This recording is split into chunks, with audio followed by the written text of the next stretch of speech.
This morning we're going to cover the Gospel of John before we go on to Acts. I'm going to actually move myself on over to the Gospel of John here. And in the Gospel of John, it should probably be clear as soon as you read the beginning of this document that it is very different from the other Gospels, right, from the Synoptics. That pretty much is clear. However, and this is more than anything a statement, you could say a cautionary statement, is as you jump into the Gospel of John, be aware that there are many, many, many layers to this Gospel. So we should discard our sometimes very overly literal or one-layered or single-layered way of reading, or rigid way of reading these Gospels. You actually have to, in many ways, have your creativity or your imagination open to make connections outside the Gospel of John, especially to the Old Testament. That's what you are working towards, all right? Don't just jump into that right now and say, oh, I've only read it once through, so now I'm going to uncover all sorts of wonderful treasures, all right? Yes, we accumulate kind of, right, this capability over time. The more we read these Gospels, the more we can enter into its different layers. And there's a lot of very amazing connections that start to become uncovered the more familiar you become with Scripture. Amen? Amen. You know, and with that, the other note is to make sure that when you do read these things, you read them in chunks. It's probably smart to not respect the subheadings as much as we often do that are there. It's actually good to invest in a Bible that has no chapter subheadings or verses. That's in a way how it was originally written. In some ways, it was kind of parsed into little bits and pieces and propositions once we started becoming more verse happy. And it's very important, it's needed for study, but when you want to capture, in many ways, some of the layers, it's good to be able to read through 30, 40, even 50 verses in a row without necessarily having to, right, stop at a chapter subheading. Okay, and the Gospel of John, the reason why I say this is that, of course, this applies to all the writings, right, of the Scriptures, but it definitely applies to the Gospel of John as well. Gospel of John, as far as dating is concerned, there is the great P52, which is not a very compelling or dramatic label for a fragment, but that's what they call it. All right, P52, that's an Egyptian codex fragment. It was from a book. At one point, the dating of the Gospel of John was placed in the mid-2nd century. It was not until this was discovered that it was pushed back to the late 1st century. All right, now when this was discovered, there's actually a portion of, you can see there, John 18, 31 and 33 in the first two lines, and then 37 to 38 in the bottom. And when this was discovered, they realized if we can reliably date this to about 110 to 130, which is exactly what ended up happening, and you allow for a few years of circulation, it is most definitely something that had to have been written in the late 1st century, right, at the latest. So that's what they realized, all right, once they discovered this. They said, okay, if this is older than what had been the original purported, right, authorship date of mid-2nd century, which it is, 110 to 130, and this was one copy of many that had been circulating all around the Roman Empire, all the way down to Egypt. Then they realized this is definitely a late 1st century writing. Amen. It has usually been, right, linked to Ephesus as its point of origin as far as writing is concerned. When you read through the Gospel of John and you realize, there's a number of themes that resurface over and over again. One is the term in Greek, aposynagogas, right, getting kicked out of the synagogue. You realize that, you know, the community that used this Gospel, considering how different it is from the other synoptics, from Matthew, Mark, Luke, right, they realized, okay, this community retained, it held on to some of these teachings of Jesus, and then you could say committed them to print, right? The Apostle John committed these things to print and said, we need this in this community. We need this to spread in this area to this target audience. It must meet a most definite need, right? And it makes sense that once the temple had been destroyed, right? In 66 to 70 AD in Jerusalem, during that time, you know what, in many ways, right, the Christian sect of the Way was often regarded as yet another sect of Judaism. Right? And Judaism was a many sort of colored and splendored thing in the 1st century. There was not just a group of people that practiced Judaism. Right? There were Sadducees, there were Pharisees, there were people of the land who really didn't practice either one, and then a number of other people who didn't really subscribe to any of those camps at all. So there was a variety. To claim that there was just some sort of monolithic Judaism of the time is not accurate. So out there, they had their particular relationship with Christians. After the temple was destroyed, right, they had their collegium, their kind of their voluntary associations, and imagine a lot of the Jewish sects started coming under significant scrutiny. And when they asked, what about these other people that claim to be followers of some Messiah from you? I'm sure there was some tensions in Ephesus where Jews want to say, they're not with us. They look like they're with us, they speak with us, some of them came from our synagogues, right, but we do not want to be associated with them. And maybe some of the Christians were like, these are the folks who, of course, just got their tails kicked down in Jerusalem and have lost quite a bit of their standing, right? And they were already persona non grata, right, in many ways for a number of ways. Now they're even more so in hot water. You can imagine, right, the relationship between these two groups was not going to be cozy. And I think the Gospel of John meets, right, and I think informs that kind of context quite well. Now, the other amazing thing about it is all the different ideas and expressions. Of course, right, we know the tale of the Samaritan woman. It only appears in the Gospel of John. It's one of numerous tales, right, a number of stories about Jesus' ministry that only appear in the Gospel of John. Right, but it's got Jewish, Samaritan, and Gentile ideas and expressions. Right, so this appealed to a lot of people, not just in Ephesus, but in the entire area of Asia Minor. Right, so think here in terms of difference. How is it that the Gospel of John is so different from the other synoptics? All the things about violence, possessions, even divorce, none of those are there, right, in the Gospel of John. Yet we know that the Gospel of John has a series of very, very lengthy discourses. I remember when I first read the Gospel of John. I was probably about 3 months old as a Christian, and I remember I read it and I thought, wow, I thought I was a blabbermouth. And I was like, all due respect, Lord, but these are really, really long speeches. And so you can see, what is the purpose of having such long speeches when they don't appear as long in the synoptics? It's good to ponder that. That's rhetorical. That's for you to think about, not necessarily answer at the moment. Right? Why? Why such lengthy discourses? Right? And there are sort of trigger points at different, right, on key junctures of the Gospel of John. Boom! That sparks one of these talks. Right? Which I imagine after a while, I'm sure while Jesus was already a year into his ministry, they thought, if you say a certain thing to Jesus, that Yeshua fellow, you're going to get him going. And he'll just talk. So you better pay attention, because he always ends it with, if you have ears to ear, listen. They're like, oh, sorry, I zoned out after 20 minutes. You know, if you want to enter the kingdom of God, you better listen to my speeches. You know what I mean? And this is true. This was part of the invitation to discipleship. Who really wants to listen to this? And the Gospel of John from the very beginning comes and grabs you, right, in a sense by the head and heart and throat, and says, are you listening to what is being expressed here? To what God has done through this Yeshua. It is actually a very beautiful literary work. I mean, the way that it employs symbolism, even double entendres, misunderstanding, irony, it's incredible, right? It's so simple of Greek, but it's very, very beautifully constructed and put together.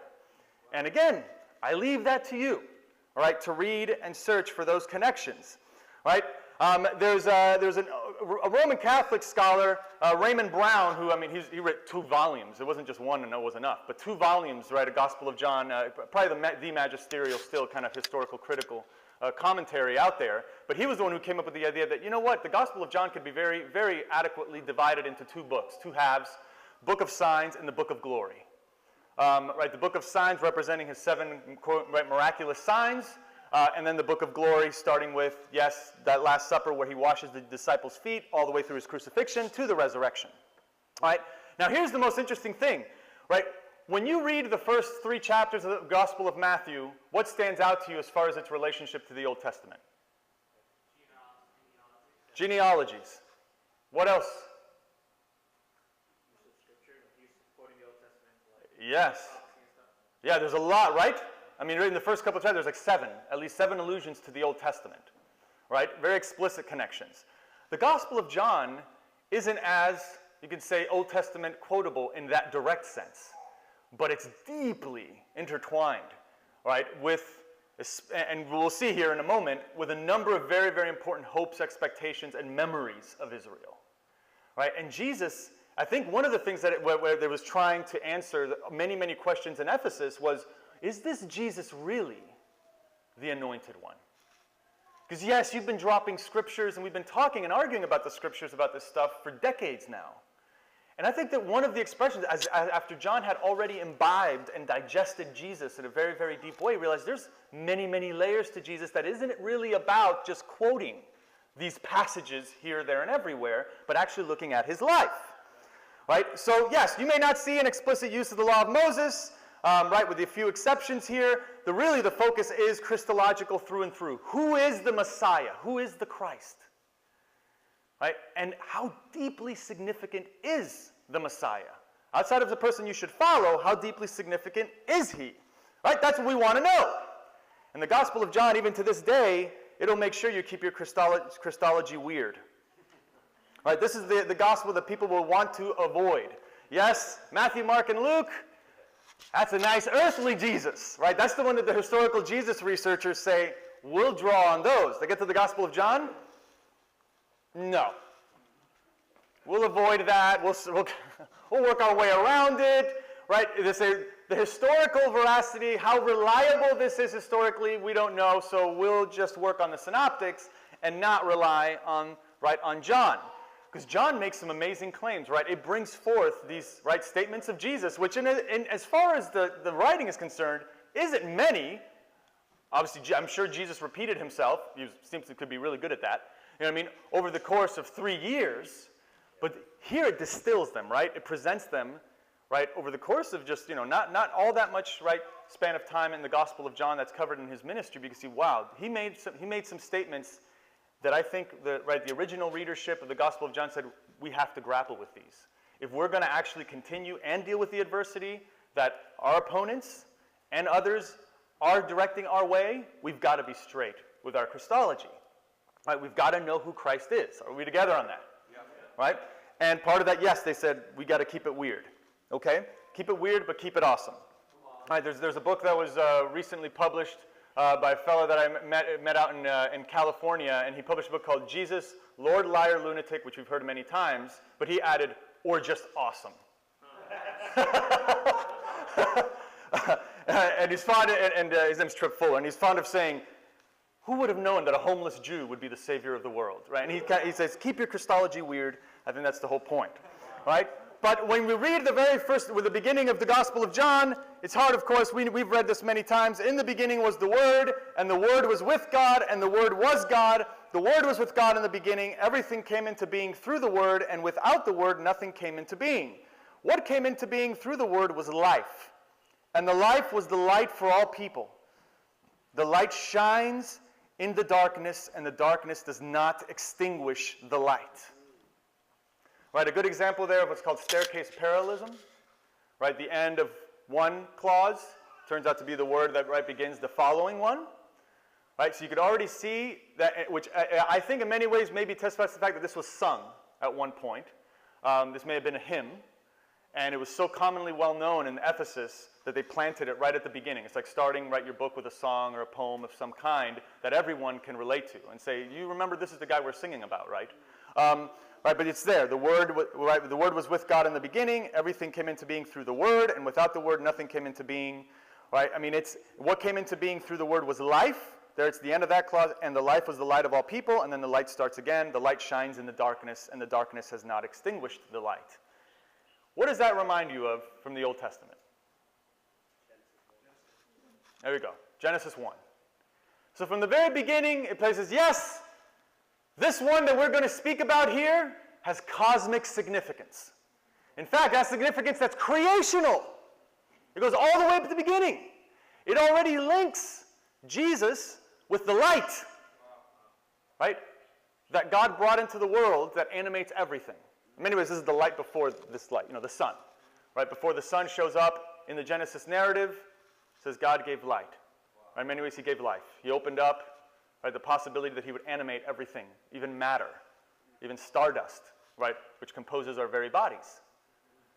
Right? So this is, he says here, that Jesus is paralleled in cosmic significance to light that gives life to other human beings. So yes, he may have been a homeless and wandering Jew, but oh my goodness, he held a punch that darkness could not hold back. So just like when that initial burst of light came through and the darkness couldn't hold it back, Jesus is the same way. He comes through and he is, as it says there, the great I am. He is the one that comes down from heaven. You are of this world. I am not of this world. It becomes pretty clear, in other words, that Jesus is bringing something that's starkly new and different into the world. Right? Now, the idea here, and this is, of course, something that the Gnostic trap embraced very, very early on, is that as soon as you hear someone came from up there, you look up at the sky, and he says, I came from heaven. I came from up there.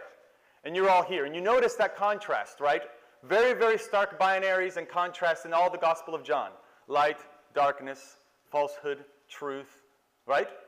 Those two are big, especially light and darkness, right? The earthly and the spiritual, right? And if we take a look at this, right, this is an image, I've used this before, of kind of like the cosmology of the ancient world, right? This probably captures it fairly well.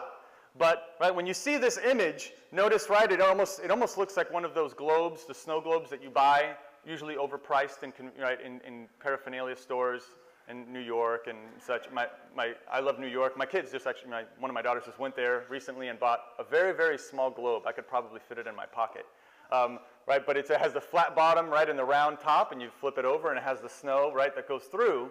Right, this was, in many ways, this is how they envisioned the world, right, as far as their spiritual cosmology. The logic of the cosmos, the order of the universe, was such that water, right, surrounded the dome above the earth, which in many ways is the very edge of the sky, and God resides up there in the highest heavens, right, and then even below the world, there's as it says, right, in the flood narrative, there's vaults, right? It says that God opened the vaults, right, and water shoots out from under the earth, right, and then fills up and introduces the chaotic waters into creation again, right? This is in many ways the beginning of the Gospel of John is yet another creation narrative. There's one in Genesis 1. There's another one after the flood. That was another creation narrative. It returned back to the watery deep and then started all over again. This is now the third restoration of creation definitively through Jesus, right?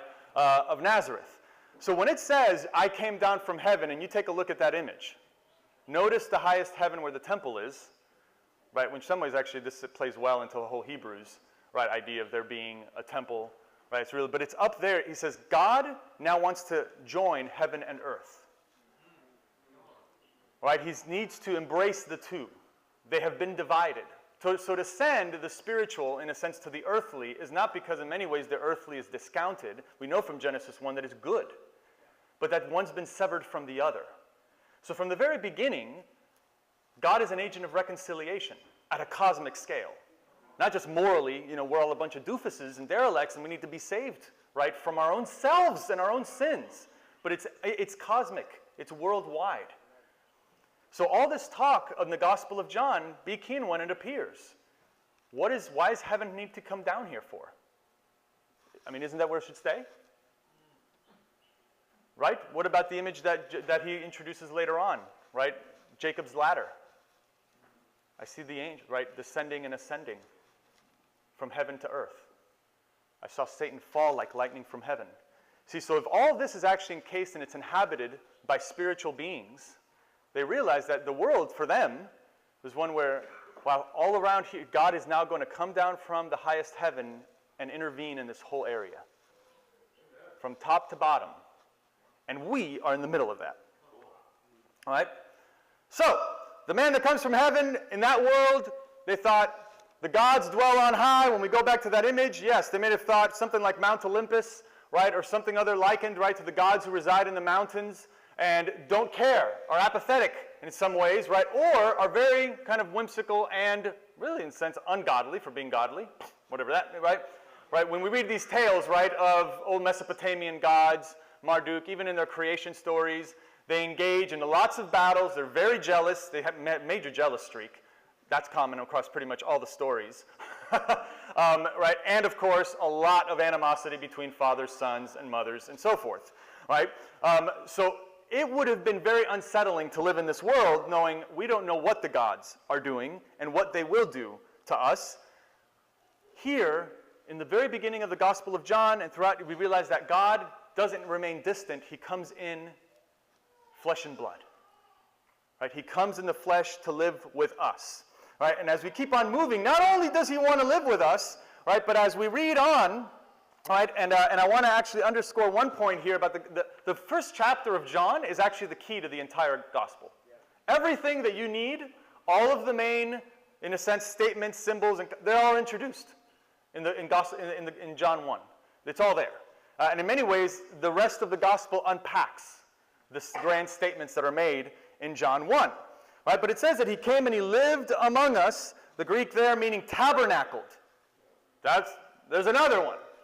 So we've got Genesis 1 already invoked, and we've got the tabernacle invoked. Why did God want to set up a tabernacle for?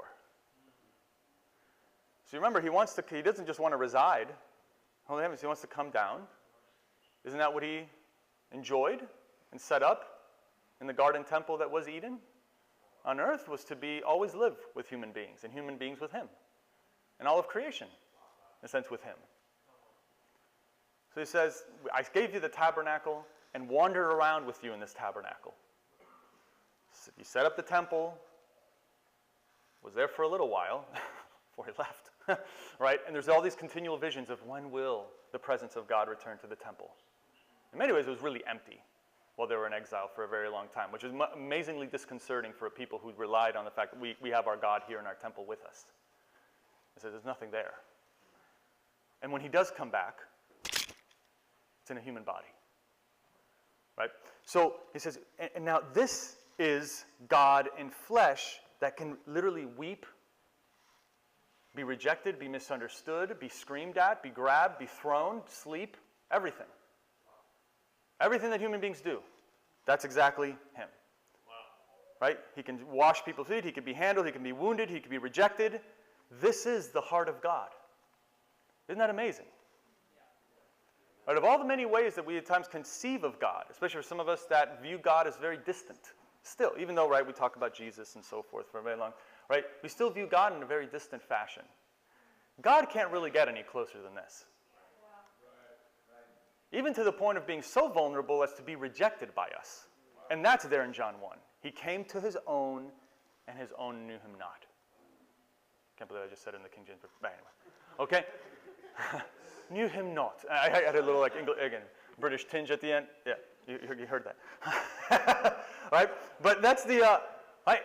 And the idea is, okay, if the Son comes down, it says, no one has ever seen the Son in verse 18, but the only Son who is close to the Father's heart has exegeted him. Right, has interpreted him for us. If you're all wondering who the God of creation is, look at Jesus. You want to know what the love of God looks like? Look at Yeshua. You want to know what he thinks about you and any other sinner? Take a look at Yeshua. Right, look at him. Look at him, and in human form, you see God's definitive interpretation. So cosmos, light, life, they're all there. Okay? And I'm going to, I'll skip that one and I'll kind of start moving on to the actual content in the Gospels here, right? And I'm going to sort of lead you into the Gospel of John just for a little while, and then we'll have to sort of start jumping around some, okay? So in many ways, I'm just sort of lead you in to the Gospel of John before, yeah, okay, so we've got a little bit time here. So the one thing, of course, to remember here is that one of the things that this would have challenged, especially in anyone, this is proto-Gnostic at the time. Something called the Gnostic movement wasn't around, all right, yet in any formal way. Does that make sense? In the late first century, all those tendencies were already there to, right, to in many ways detract or to degrade or demean the earthly, and to aim for spiritual wisdom. Spiritual wisdom here meaning that the more you can, in many ways, renounce the flesh, literally here, the flesh, and have your mind elevated by spiritual insight, this was the most worthwhile goal to seek, right? This is definitely most Platonic as can be, right? So any form of thought like that I can be freed by my insights, and the flesh here is just weighing me down, right? Anything that weighs you down more in that world this is all subject to decay. Whatever's holding you down, including your body, of course, any of this matter that seems to float down, right, you throw it up, it comes down. Why? In other words, the further down you were in this creation, the more evil it became, the more distant from the gods. Right? So anything dark, brown, right, black, soil, death, decay, bodies, please get rid of this. What we need is to have, right, as we sometimes say, get on the wings of the mind and go up to the heights of the gods. Right? And that was the insight, right? We've retained a lot of that way of thinking. At times we have to almost think about our way of thinking about heaven is at times highly Gnostic. Right? We say, and it's true. Our body does weigh us down. Our body is given to decay. Right? To the point where, as the Gnostics thought, it's evil. We have to have maybe more nuanced eyes of reading the gospel, and it becomes very stark in the way that Paul, right, contrasts flesh and body. Right? We'll get to that later. Just a little preview. Right? But the idea here is to just think, what is it that is getting at when he's right when he's attacking in very subtle ways that way of thinking that, you know what, you just have to leave the body, and the more insight you get, the better off you are. Who cares about what you're doing with the flesh? Okay? So if we begin at the very beginning, it invites you right at the end of the prologue. He gave us right to become children of God. What does that mean to you to be a child of God? Not just somebody who lives in a particular city, who has a mother and father, right, from Puerto Rico, right, or Tibet, or Japan, or whatever else. All the many ways that we identify and consider ourselves significant. Oh, my family's from, right, Croatia. My family's from Russia. My family's from France. My family's from Italy. And we track our significance in that way. From the very beginning, it's attacking that. Right? And it's addressing, is this really where you get all of your significance? This is where you find yourself in the world, is by your descent. How about being a child of God? Descended and born of God. Not just descended and born of such and such people from such and such ethnic background, as important as all that is. But what about being a child of God? Right, and we know the story as it starts out later on. It immediately, right, goes, right, and takes you on this little tour where a number of the disciples, right, Peter, Andrew, Philip, Nathaniel, all hear about Jesus. Right? And then in this version of the gospel, it shows this particular set of relationships are not necessarily, right, parallel to the synoptics, where Jesus goes out to the Sea of Galilee or Lake Tiberias and calls on them while they're at work. Right? This is another encounter where Jesus is like, I'm going to play hard to get. You know, that kind of thing. And he wants to see how often are they speaking to one another, the disciples, about Jesus, and bringing one another to Jesus. That is already there from the very beginning. When they heard this in Ephesus, who knows what they were thinking? They were thinking, you know, just to not stir the waters too much, let's not talk about Jesus amongst ourselves. But at the very beginning, he reminds them, isn't that how you came to follow him? You all spoke to one another excitedly about him and called each other to go and find him? So instead of avoiding, go after him. Go after him. Right? And you can imagine the scene. Jesus is like walking, and they're like, you following me? I'm not thinking he said it like that in Aramaic. Maybe suave Aramaic. All right. You know, you following me? Yes, Rabbi. It's us. Yes, we're following you. We're stalking you. Come follow me and stay with me. Yes. You know what I mean? Right? And then one runs off. Stay here. I'll get the donuts. You know what I mean? And he runs over and he tells his friends, hey, this is the one we've been waiting for. He called us to follow him. I mean, and they go over, and there's this, you can tell the level of excitement is extraordinary. Right? But it's from the very beginning, who wants to abide with Jesus? Who wants to tell others about him and go and follow him? It's right there at the very beginning. The friends of Jesus abide with Jesus. Right? Those are the ones that want to be with him. Right? It starts out that very way. And you could already see how this resonates throughout the entire Gospel of John. Here's some verse references, right, of how important it is that they identify with him. They go and they stay with him. Wherever he goes, they stay with him. Wherever he walks, they walk with him. The people that he meets, they meet. Right? Isn't that, in many ways, that's in many ways the first, you could say, the linchpin or the cornerstone of all our ministries. Whenever we're wondering, what should I be doing? The good question is, am I doing the stuff that Jesus did? And that's a great starting point. Rather than coming up with some ideas, oh, what are some convictions or some stuff we want to grow in? First and foremost, are we doing the stuff that Jesus does? Are we going to the places that Jesus goes to? And then you can work on the other stuff. But this is the first and most important insight, at least from a Johannine, right, perspective. We have the same mission, we face the same rejection. It starts there in John 1, and it continues on to the rest. Another important theme, glory. Doxa, right? Now doxa, right, where we get doxology, right, it often actually held, right, this one, you could say this one set of connotations that had to do with opinions, with someone's acclamation or, right, or statement about another person, right? So they say, this fella Zach, he's terrific. He's faithful, and I'm making a public declaration about him here, in front of everybody. And that was considered his doxa. That's his doxa, right? Now we say doxology, right? It's a song of praise or statement of praise, right? Now, in many ways, what I was doing, I was glorifying him. So I'm keeping doing this, it's embarrassing. It's like, stop talking about me, right? But that's, in many ways, this is what it's capturing. All the way early on, it says that the Son must do everything possible to glorify, right? To be a public testimony of how great the Father of creation is.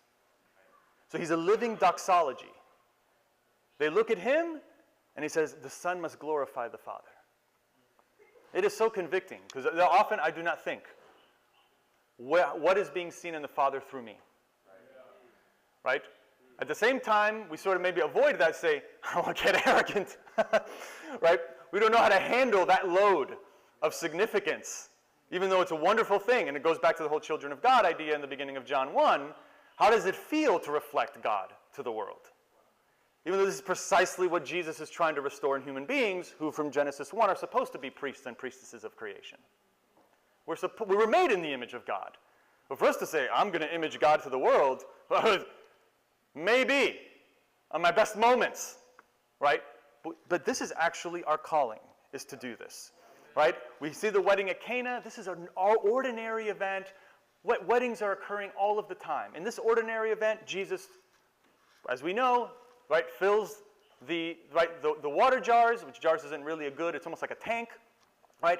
A small tank for ceremonial washings. You can dig into that symbolism right there, right? He turns it from water to wine. It's interesting, the statement that the fellow makes in there is that he doesn't know where it came from. He acknowledges, this is the best. Where did it come from?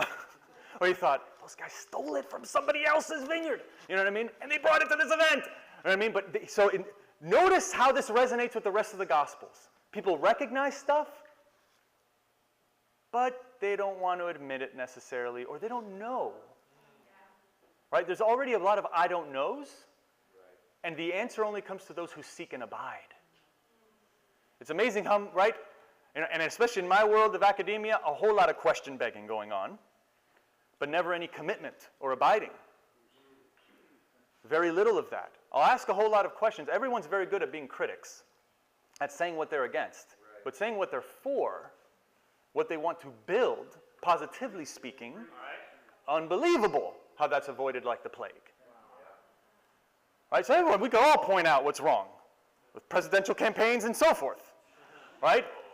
Nothing. You know what I mean? Right? Over and over and over again, what's wrong with this or that area. But then to say, what are we for? What are we trying to build with ourselves through our faith and through the church? Then we get reticent. I don't know about all that. I was going to be faithful. Thank you very much. Pass the coffee. Right? That's it. Or the wine. Right? So but the Son must be glorified. And Jesus is very, very intent on showing, I am going to show. Whoever can see, notice that being, right, sight and blindness, another very common binary in the Gospel of John, will see me. If you don't want to see me because of your motives, of your fears, of your paranoias, of your arrogance, you're not going to see me. Right? You won't see the neon sign that I happen to be holding in everything that I do. Right, so it's already shown there. Then there's an amazing transition here. Jesus doesn't waste any time. In 2:13 to 35, he goes to, and he cleanses the temple. He flips, right, all the tables of the money changers over. And interestingly enough, this actually occasions a very, very interesting talk. Right? Now, we know that there's already some Old Testament allusions here in the background. The Messiah is supposed to establish a new temple, 2 Samuel 7. Right? The allusion there, right, to the temple that, of course, Right? As we know that David wanted to build for God. His son Solomon really was the one who eventually got it underway and completed before it was demolished. And then it was started again with the second temple. And then Zechariah 6:12 through 13. The hopes here for folks, they always knew that when Messiah comes, the Messiah, this anointed king, son of David, as was alluded to in the other synoptics, this one will establish a new temple. We'll have the royal line established again, and we'll have the priesthood and the active sacrifices in the temple. In other words, a restored Israel, right? When Jesus appears and he does this, and he cleanses the temple and says, I will destroy the temple and rebuild it in 3 days, of course they thought he was a Looney Tune. Right? They thought, but you're not a king. Who are you? Right? He's making a lot of claims. I'm the Messiah. I will be of the line of David. I will establish the priesthood again. Here he's breaking. He's saying, this is not a Levite. He's not making any sort of Aaronic priesthood claims. There's nothing that he's making claim that makes sense to what we already know about our traditions. Right? And this is one where we have to welcome a break. Right? It's already very clear to the original audience here, if you're going to follow Jesus, you have to make a break with your family traditions. You have to make a break with the history of your people. Are you comfortable with that? Are you ready to do that? Because here he says the temple will be redone and the people of God will be redone as well. Why do we need a new priesthood? Why would we need another one? And that's a question. Why establish a new priesthood? Why establish a new temple with a whole other line of priests? What comes to mind?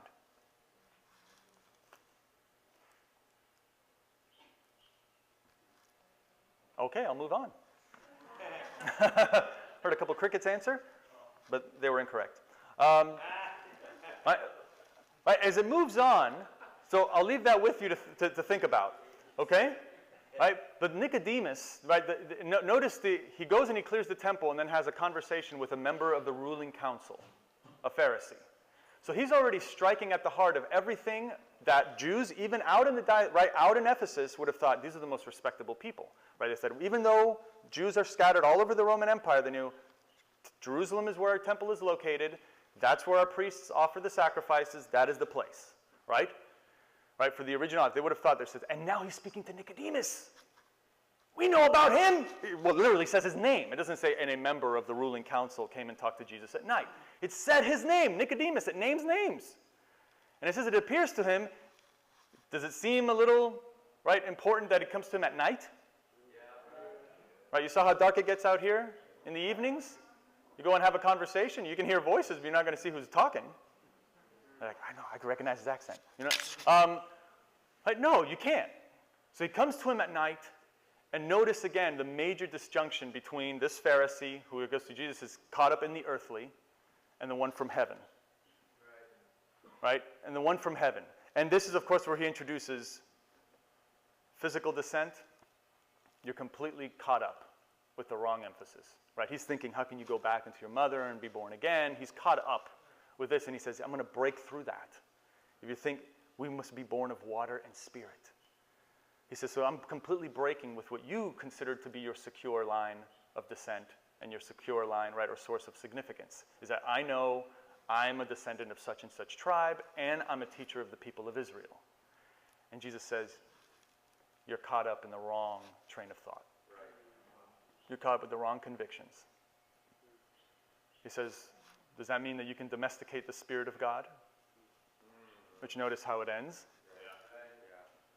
The people of God will be born by the Spirit of God. So notice he doesn't mention any of the tribe. He doesn't mention any sort of this physical descent. He doesn't say go and listen to to Nicodemus and then the teacher. He should know. I mean, it says there in Ezekiel 36, right, that a new people of God will come around, born of the Spirit. So he says, you should know this. Have you ever heard of Ezekiel? You know what I mean? You know, he said, I'm sure he wasn't that sarcastic. You know, the sentiment. You know what I mean? He says, although actually he does sound that sarcastic. He says, you should know this. I should give Jesus his due. Right, for that. Right, there's a holy sarcasm of Jesus. Right? That is important. And his love in that one. Right, but to be born of the water and spirit is very wild. Right? The spirit, it says this is wild. It comes and it goes wherever it pleases. It shows up in bushes, for crying out loud. You're trimming your hedges, he may be there, right? He says it's not over in a temple. It's not over in any place. He may appear in a bush that does not extinguish itself. He says, so it's the very people of God will be like this. Right? This is, he says, what he wants to focus on. When you move on to the story of the Samaritans and the living water, it's all now starting to gush, pun intended, right? Gush out from all angles, right? How important it is, right, to think, oh, all of the major themes and sources and symbols of life-giving, water, spirit, are all now, Jesus is actually in many ways, right, he's presenting these new to those who are willing to listen to them. Trying to break away from their usual ways of thinking. And what's most amazing about most of the way he uses it, it's always a matter of gratuity and abundance. There's always a lot of it coming your way, something that Paul actually, right, employs very well. He says there was a lot of it, right? When he approaches the woman at Jacob's well, is it true? She has to go, right, avoid the heat of the day, only can get a limited amount of water from the well, right? Amazingly enough to get into a conversation about temple worship. And how does Jesus end that conversation? In a way very, very similar to Nicodemus. Here's a member of the ruling council at night. Here's a woman, a Samaritan woman in the light of day. So whether at night or in the day, there we go. Day and night, right, together. In the day and in the night, Jesus will preach. Jesus will come and he will reveal what the truth is. In one, you'll be born of water and spirit. In the other, the true worshipers will worship in spirit and truth. The temple is not going, your temple, he says, that's not going to be enough. We literally need to worship in spirit, right, in the life-giving spirit. The same one, remember Genesis 1, all the way at the beginning, that gives life to everything from the very beginning.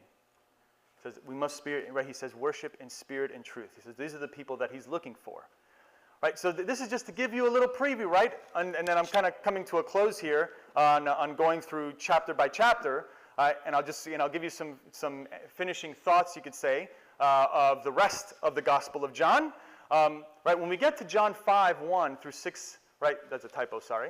Right? Oh no, actually it is 671. Deeds and signs. Right, here is where he gets most, right? You could say most immersed in showing that I am in continuity with the scriptures of Israel. So he did enough shock work in the previous, right, sets of discourses where, right, where he's breaking with established tradition. Hey, we have a temple? No, I'm going to destroy it and build it in 3 days. Well, we should worship at a temple. Spirit and truth. Is there anything this guy says that's in continuity with what we know? Apparently not. You know what I mean? And now he told this other person that you've got to be born of water and spirit. So like, okay, he's really, really breaking with us. So of course the questions will now come. If you think that you're really a teacher of Israel, you have a fine way of breaking with everything that's important to Israel. Buddy, whatever the Aramaic version of that is, right? Right? And I'm sure there were threats of that kind.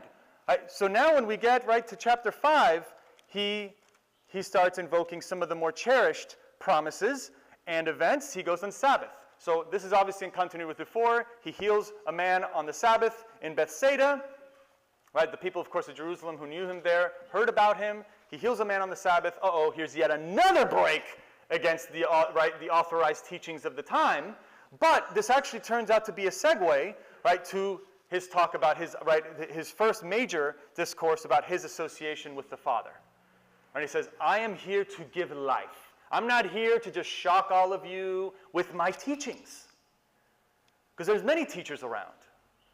I'm here to let you know that I'm here from the Father, and everything I say is from the Father. Their question, of course, would be, how can you show that to us?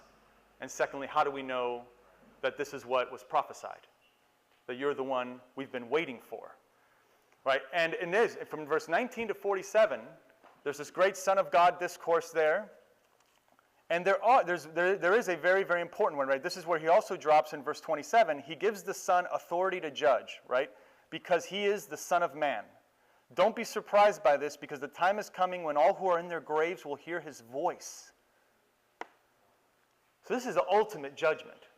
It was one thing to have these really exotic sayings, but now he says, I am here from the Father, and through me and my words, God will judge. Now, the OT context there, who is granted, in what book, right, of the OT is this one like a son of man granted authority to judge? Daniel. Is it Daniel 7? In Daniel 9, right? I think I may have written this at some point. There we go. I should use my own slides. All right, but in Daniel 7, in Daniel 9 is where it says he was given authority over all nations and tongues and tribes and so on and so forth. Hint, hint, Revelation. Right? And then Daniel 12, it says his authority will also be signaled by resurrection. Right? There's an allusion there to resurrection. So notice how he ends. He says, right, he's speaking like this, and it should have been sounding off alarms. Daniel, this guy's saying he's the Son of Man who was ushered up to the Ancient of Days to establish the reign of God that will never break forward. Now they think, oh my goodness, this man is either amazing or has really, really lost his marbles. I said, this is truly remarkable. And Jesus ends with, if you believed Moses, right? He's trying to, of course, drop Moses' authority for the scriptures. If you believe Moses, you would believe me because it is written. He wrote about me. So he's caught them. He's quoting Daniel. He's quoting these teachers, right? And this revered authority, and then saying, is this me? Are you willing to accept that I'm the one that was written about? Give me a few days. What does he go on to do?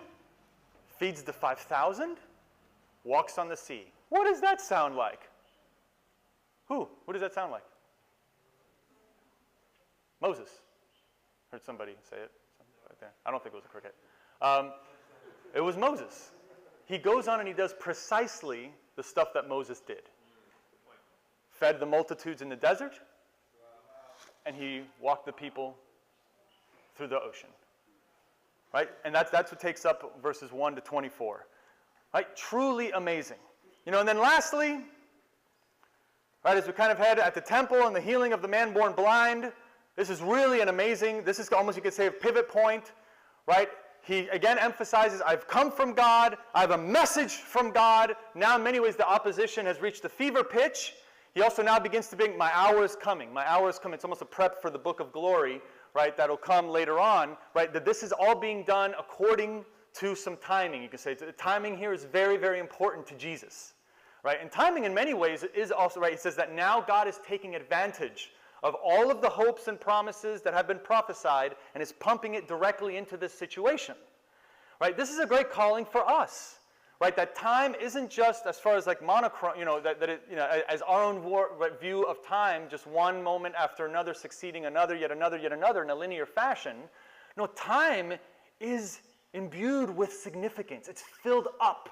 Every moment is supposed to be filled up with God, right? And that's part of God's redeeming work. That's part of God's salvific work. When Jesus, you can tell it in the way that he speaks it, especially in 7:1 to 8:5, he says, every moment I'm looking for what God is doing.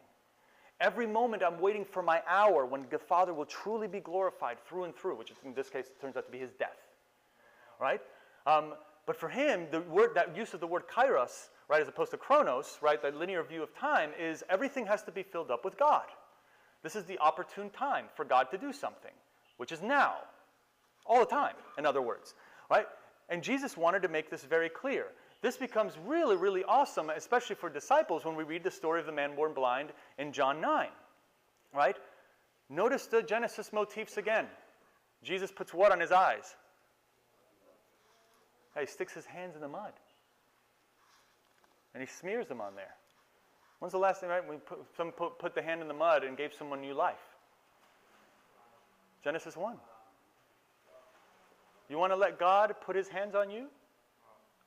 Touch the things that are defective? Touch the things that are lost? Your eyes? Your mind? Your ears?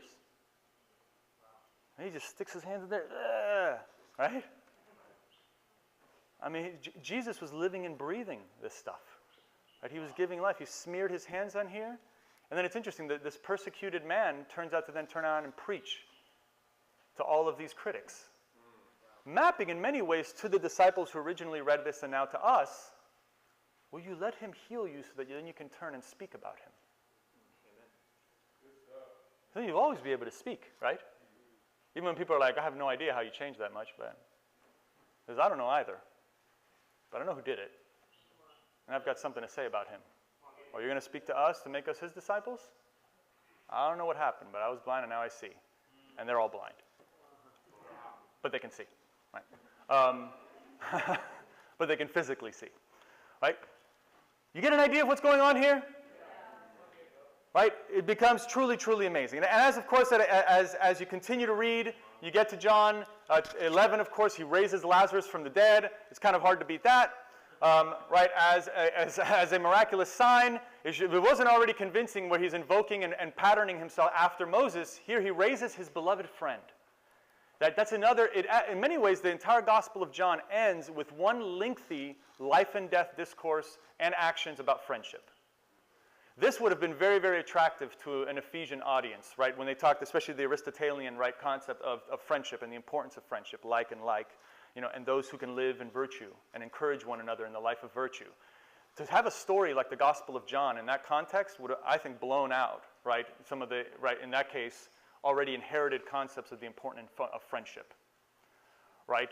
Where here, it's not a matter, these disciples were not worthy of Jesus in a sense. They were not as virtuous as Jesus was, right, to that audience. But Jesus takes off his outer garment and washes their feet. And he tells them, you are my friends because you stood by me in my trials, in John 13. 2 chapters before, I walk into the grave of my friend and raise him. And I'm crying with everybody else. This would have been considered very, very, very unbecoming of a virtuous man in that world. Virtuous men do not do that in the ancient world. Go and cry at your friend's grave. If he was a virtuous death, you're happy for him. Let him go and be with the gods, and he'll walk in Elysium. You know what I mean? Go, let him go. But here it says that God completely baffles your view of friendship.